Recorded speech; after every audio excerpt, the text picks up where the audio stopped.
মানব জাতির স্বার্থে জাতিসংঘের বিচার ব্যবস্থা সংস্কার চাই। আমার নাম আবু হোসেন মাহমুদ। আমি এই বিষয়ে 1992 সাল থেকে 2017 সাল পর্যন্ত মোট 26 বছর এই বিষয়ে আমি চর্চা করছি। এতে দেখা যায় জাতিসংঘের দুটি ভুল বিচার ব্যবস্থার কারণে আজকে সারা বিশ্বে আমরা যুদ্ধ, ধ্বংস, হত্যা, এমনকি উদ্বাস্তু দেখছি। এই দুইটি ভুল কার্যক্রম কি?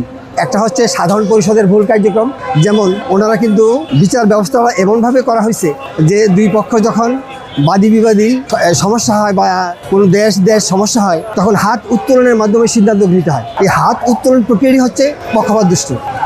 সাধারণত শক্তিশালী, প্রভাবশালী তাদেরকে আমরা ভোট দিই। যাদের দ্বারা আমাদের উপকার হয়েছিল, ভবিষ্যতে উপকার হবে, তাদেরকে আমরা ভোট দিই।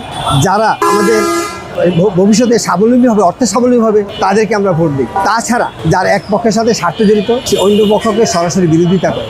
যার দুই পক্ষের সাথে স্বার্থ জড়িত, সে ওই দিন অনুপস্থিত থাকে অথবা ভোট দানে বিরত থাকে। তাহলে দেখা যায় সাধারণ পরিষদের, জাতিসংঘের সাধারণ পরিষদের যে টোটাল যে কার্যক্রম সম্পূর্ণরূপে পক্ষপাত দুষ্ট, যার কারণে বিশ্বে কোনো দ্বন্দ্ব বন্ধ হয় না। তাছাড়া জাতিসংঘের নিরাপত্তা পরিষদে একই অবস্থা। সেখানে লাভ, উপকার, ব্যবসা এবং স্বার্থ ছাড়া কোনো কাজ হয় না। ভেটো প্রক্রিয়াটা এমন একটা প্রক্রিয়া যে ভেটো প্রক্রিয়া চলমান রেখে তারা অস্ত্র ব্যবসা করে।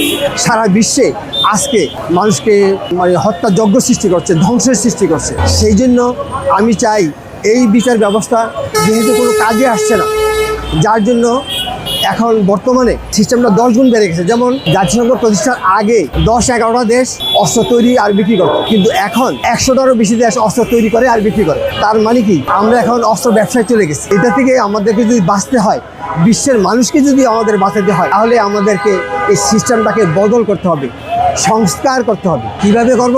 এখন বর্তমানে প্রত্যেকটা দেশ থেকে 193টা দেশ থেকে একজন করে প্রতিনিধি এবং 4 জন করে এক্সট্রা ব্যক্তিকে জাতিসংঘে স্থান দেয় এবং ভোট একটা দেশের জন্য একটা থাকে। কিন্তু আমার প্রক্রিয়ায় একটা দেশের জন্য 3টা ভোট থাকবে। একটা হচ্ছে সরকারের আর 2টা থাকবে নিরপেক্ষ।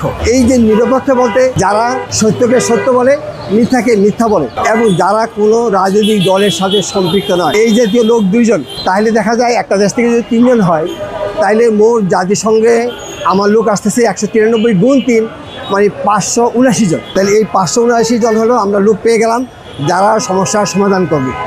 এখন যেটা প্রশ্ন হচ্ছে যে কিভাবে করবে, এটা হচ্ছে আমরা বাদী বিবাদী দুই পক্ষের যে সমস্যাগুলি আছে, সমস্যাগুলির উপরে প্রস্তাবগুলি হবে। সেই প্রস্তাবের উপরে আর এই যে এতজন 579 জন তারা জরিপ করবে। এই জরিপ অনুযায়ী ফলাফল নির্ধারণ হবে এবং রায় নিশ্চিত হবে। এতে কোনো পক্ষপাত হবে না।